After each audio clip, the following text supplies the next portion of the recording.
Hello and welcome to another episode of Collab with Kiva. Today I am going to talk about something that is rather close to I'm not even going to say heart, I'll say mind at this particular point, and it's about scope creep and people pleasing. Because both of these can have a negative impact and a significant impact on our success as entrepreneurs in several different ways. And I really want to talk about this. Obviously, it's been creeping up in my own work and life because you guys know I see these things and I'm like, oh, we need to talk about this. So first up, let's talk about people pleasing, which can have different connotations for it. But basically, people pleasing is very impactful for a service-based entrepreneur.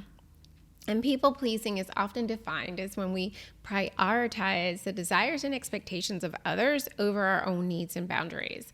And as entrepreneurs, we want to make our clients happy. Yes, we do. And we want to deliver exceptional service. Yes, we do. But we have to find a balance. Because if we don't find the balance, we're going to run ourselves aground. For example, let's take Sarah, talented graphic designer. Always goes above and beyond for her clients. She takes on extra work. She agrees to tight deadlines. She often sacrifices her personal time, while her clients are likely thrilled. They are thrilled beyond belief with her dedication. Sarah is the one that gets things done.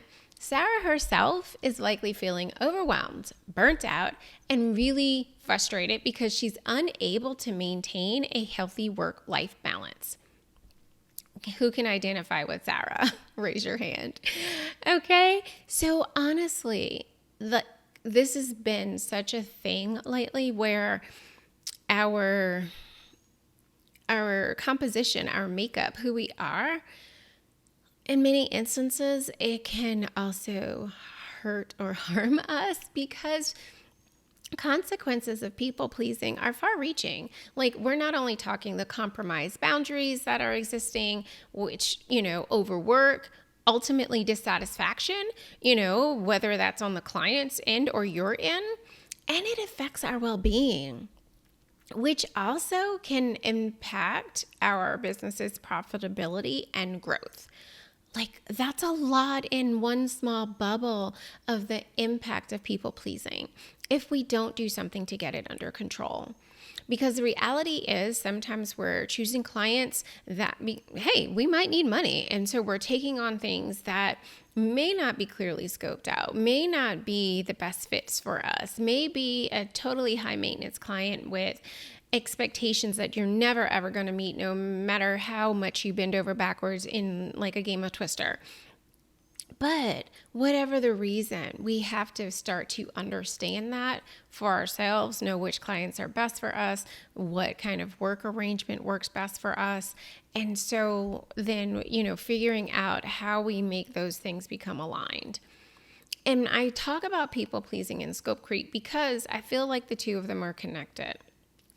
Because our people pleasing tends to lead to scope creep in most instances. So when we're talking about scope creep, that's like what occurs when the scope of the project just starts to gradually expand beyond what was agreed to, often without proper documentation and compensation. So you're starting to do more and more and more, and there really isn't a updated addendum to the contract to specify these things, and in most instances we do not charge more for the more work that we are now doing. So obviously when scope creep begins to happen, we could be looking at project delays, resource depletion, financial losses, all things that are not good, no bueno. Let's talk about Mark. He's a web developer. Yes, Mark's got it. He's going to design the website, clear scope and timeline. All kinds of milestones are clearly laid out. However, as that project progresses, the client is like, how about this additional feature? And what about this change? All of things that weren't part of the original agreement. And without proper management, it's going to throw Mark off schedule, strain his resources, and impact his ability to deliver on time. Again, if you can identify with Sarah, likely you can also identify with Mark, because these are real things in many of the businesses that we are running.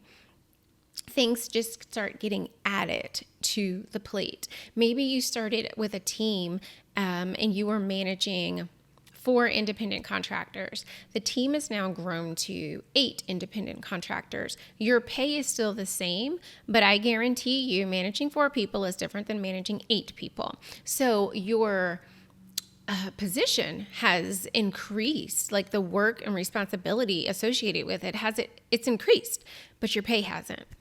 Scope creep. Because when you initially started, it was 4 people. As that was growing, as those people were being hired and added on, it was time to renegotiate, reassess what that scope of work looks like. And hey, no shame, no shade, because we all do this. And again, it's important though that we get a hold of it, that we stop it.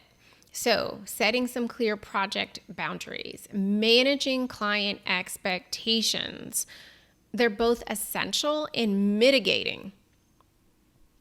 Notice I did not say eliminating, mitigating the risk of scope creep.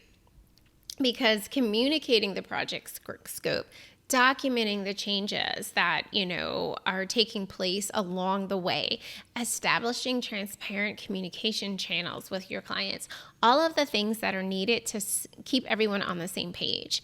Making sure, like maybe in the beginning of a project, you're doing a weekly report to say, hey, this is what we talked about, this is where we are, and da-da-da-da-da. Okay? I cannot stress this enough about scoping out work. And I have a podcast on this.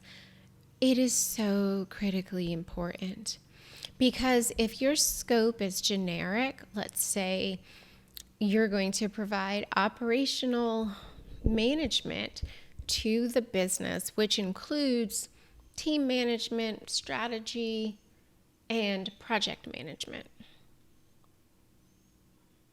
What exactly does that look like? Again, maybe you start at 4, then you have 8 people that you're now project managing. Maybe the client had 5 clients, now they have 25 clients. So your team management looks different, your project management looks different, which means your strategy looks different, which means the project has swelled, your compensation hasn't, but your frustration likely has swelled as well. And so it's critically important that we scope out the work that we're going to do. And sometimes we have to put, like when you meet with some clients, you don't really know how, depending on your type of work, you may not know all of where the bones are buried and the ghosts that are in the closet and the things that they've stuffed under the proverbial bed. But as you discover those things, do not be afraid to re-scope the project based on what you have discovered. They might tell you that something is 75% done. You get on board and realize it's 25% done. And so that 25% you thought that you were just going to be able to push it across the finish line is now, no, it's just getting started. You're going to have a whole lot more work to do. Don't be afraid to reassess the scope as things change. And so let's talk though through that, like true actionable strategies on how to do this, not only to protect your business, but to protect your clients, if we're honest. First, obviously, is setting clear boundaries. Understand your capacity and limitations. Communicate those openly with your clients. Learn to say no when necessary, and prioritize your well-being and sustainability of your business. It is okay after 30 days, 60 days to say, you know what? Our styles are not in alignment, this is what I will finish to complete this work, and we need to mutually agree to go our separate ways. There are some times that we're working with people that, again, no matter what you do, they're never, ever, ever, ever, never going to be like, wow, that was really great and that helped my business. Their expectations are so skewed, and probably not only in business and the rest of their lives as well, that nothing you do is ever going to be good enough. Nothing you do. And you're always going to be feeling like the end of the day, the end of the week, the end of the month. What did I accomplish? Did it actually move the needle in the business? And you're going to start questioning yourself, questioning your abilities. Self-doubt is going to creep in. And that is damaging to you and how you show up for your additional clients and how you show up for yourself in the marketing of your own business. So set clear boundaries. Learn to say no. And remember, no is a complete sentence. It doesn't need to be, no, we're not able to do that right now at this particular moment. That client will remember and come back to you in another moment and ask about the same daggone thing. No.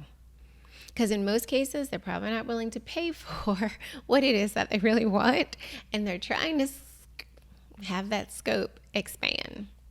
So another one is learning to practice assertiveness. No. Really understand how to confidently express your needs, your expectations, and your concerns to clients.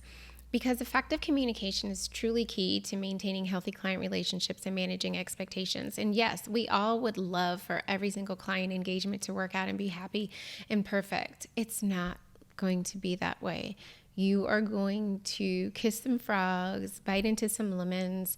You might be the frog and lemon for some clients. Whatever the situation is, not everybody's going to get along. It's just not going to happen. And while at first it may seem like, oh, we clicked this and the other, there might be shifts in their business that mean that they can no longer pay you what they were paying you. It doesn't matter how well you liked each other. At the end of the day, you're a business. And you need to be figuring out what needs to take place in your business for your own viability. So understand that it's okay. You are an entity yourself, whether it's a sole proprietorship, an LLC, whatever. You're an entity, and you have to do what's best for the survival of your entity. And again, sometimes that might be, hey, it's not you, it's me, and we have to go our separate ways, and this is how I'm going to make you whole in this particular instance, and go from there. Oh, sorry. So last thing is prioritizing your own self-care. Taking care of yourself, physically, mentally, emotionally, is crucial for maintaining a strong foundation in your business. Whether that's involving schedule regular breaks. I've talked about this a lot. Have a CEO day. Get yourself away from your desk, your work environment, wherever you do the thing is that you do, and to get yourself out of there and just go someplace else. Think something else. Do something else. Get support from your peers, mentors. Truly cultivate a healthy work-life balance. It is super, super, super, super important. So, I think that whatever that is for you, because it's going to look different for each and every one of us, you need to figure that out for yourself and then actually execute on it. And lastly, managing scope creep through project scoping. Thorough project scoping is essential. Clearly define the project objectives, deliverables, timelines. Regularly communicate with clients to ensure that everyone is aligned and any changes are documented and they are approved. Don't go doing extra work when there is no extra pay. Just saying. So in conclusion, I just really think it's important as service-based entrepreneurs in particular that we address the dangers that comes with people pleasing and scope creep, because they're real. They're not made up. They're truly real issues and concerns and problems that many of us have, and we're afraid, maybe embarrassed to talk about. We shouldn't be. So before I wrap up, again, reminder, set clear boundaries. prioritize your needs and communicate your limitations to clients. Practice assertiveness, like confidently expressing those needs, your expectations and concerns, and prioritize your self-care. Like, you got to figure out what that looks like, because burnout is real. And when that happens, when you've reached burnout, it's too late. It's just too late. You're at the point of exhaustion and ready to burn it all down and be Angela Bassett in House, what was that? Waiting to Exhale, like a match, and just set that sucker on fire. That's when it's too late. You want to get that before you get to that point. So people pleasing, scope creep, they can have significant consequences on our businesses. So we want to be aware of the risk and implement proactive measures before we're ready to burn it all down to ensure not only our long-term success and growth of our businesses, but also that exceptional client delivery that all of us are here for. So I hope that this was helpful for you guys. I, in many cases, am talking to myself, but I know that I am not alone in this particular area. So again, do the things that you need to do. Set your boundaries, practice assertiveness, and also prioritize that self-care. And I'll talk to you next time. Bye. Thanks for tuning in to another episode of Collab with Kiva. I'm wildly cheering you on as you go forth and execute data and operational efficiencies in your business. If you need additional support, connect with me via my website, the516collaborative.com.